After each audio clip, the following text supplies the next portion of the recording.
자, 그러면 이어서 요거 문제도 다 했을 텐데 요것도 같이 풀어보겠습니다. 자, 요거는 어떻게 해야 돼요? 요거는 자, 아마 요거 처음 하신 분들은 조금 생소할 수 있어요. 자, 문제만 차근차근 한번 읽어보겠습니다. 일단 요 값을 교체하는 거는 앞에 문제랑 똑같아요. 근데 또 이제 출력 예시대로 나오는 거 그것 또한 동일합니다. 근데 조건이 뭐예요? 숫자를 쓰지 말고 사칙 연산을 사용하지 말래요. 자, 일단 숫자를 사용하지 말라는 게 뭐예요? 자, A는 40, B는 20 이런 식으로 하지 말라는 거예요. 이해되시죠? 그러니까 지금 숫자가 들어갔잖아요. 그렇게 이렇게 하지 말라는 겁니다. 그런데 그리고 또 그러면 숫자 사용하지 말라는 건 알겠어요. 그러면 사칙 연산 사용하지 말라는 건 뭐냐면 여러분 사칙 연산이 뭐예요? 플러스, 마이너스, 곱하기, 나누기 뭐 그런 게 있잖아요. 그게 사칙 연산이잖아요. 즉 그러니까 이제 프로그래밍에는 그러니까 변수끼리 사칙 연산이 가능한데 자, 이런 식으로 그냥 예를 들어 나중에 설명을 드릴 거거든요. A. 자, 이렇게 하면 20 더하기 20이 40이란 말이에요. 그러니까 근데 이렇게도 하지 말라는 거예요. 이렇게도. 이렇게도. 그래서 어떻게 해야 되냐? 자, 그러면 자, 이렇게 하신 분들 계실 거예요. 자, 여기까지 접근하신 거면 아주 잘하셨어요. 여기다가 여러분들이 그러면 A가 40이 나와야 되니까 지금 B가 40이네. B에 40을 넣어줬네 하시고 여기다가 이렇게 B를 넣어주신 분들이 계실 거예요.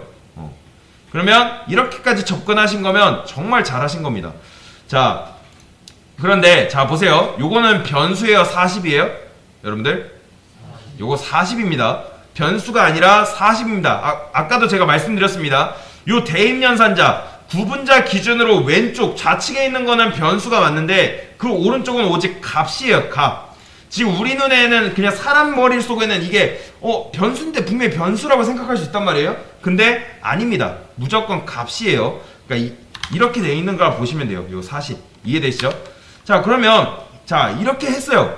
그러면 내가 A에다가 변수 A를 재정의를 해서 그러니까 A를 재활용해서 거기다 B를 넣어줬어요. 그럼 기존에 있는 20은 당연히 날라가겠죠. 그러면 이렇게 해도 해줄 수 있겠죠? 그러면 나는 A에다가 40을 넣어줬으니까 이렇게 하면 A에다가 A가 20이니까 이렇게 하면 B는 20이 나오겠네? 라고 생각할 수 있단 말이에요. 자, 출력해볼까요? 정말 그런지? 근데 40, 40이 나와요. 40, 40. 자, 왜 그런지 설명을 드릴게요. 자, 우리가 처음에 이런 식으로 정의를 프로그래밍 언어는 무조건 위에서 아래로 순차적으로 진행이 되거든요. 이해되시죠? 그래서 위에서 우리가 int a를 변수를 선언하고 a에다 뭘 넣어줬어요? 20을 넣어줬죠. 그리고 b라는 값에다 뭘 넣어줬어요? 40을 넣어줬단 말이에요. 그리고 여러분들이 이렇게 식으로 해주셨을 거 아니에요. 그래서 a라는 그 변수에다가 b를 넣어줬어요. 그러면 a에 지금 뭐가 저장되어 있는 거예요? 40이 저장되어 있겠죠? 그러면 기존에 있는 20은 어디로 가 있어요? 날라갔어요. 이해되시나요? 그래서 날라간 상태에서 이 상태에서 지금 요 상태에서 요 16번째 여기서 지금 a가 뭐예요? 40이란 말이에요. 그러니까 40이라는 게 요 안에 들어가 있는 상태란 말이에요.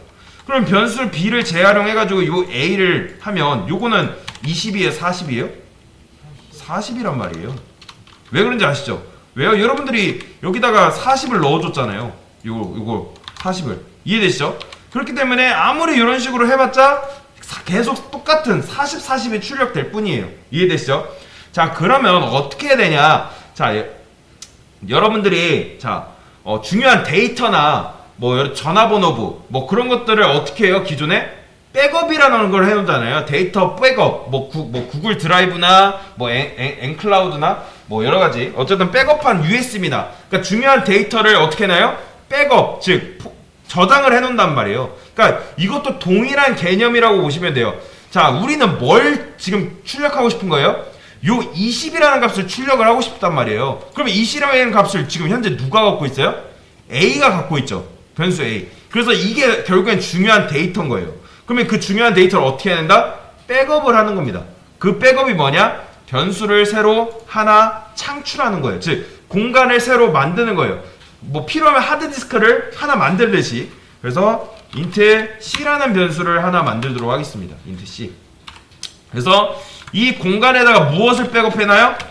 a를 백업을 해놓는 거예요. a를.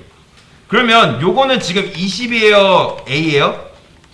20이죠. 그래서 20이라는 값이 지금 어디에 저장된다? 요 변수 C라는 공간에 그러니까 보관이 되어 있는 거라고 보시면 돼요. 이해되시죠? 자, 그러면 자, 이 상태에서 이제 하시면 돼요.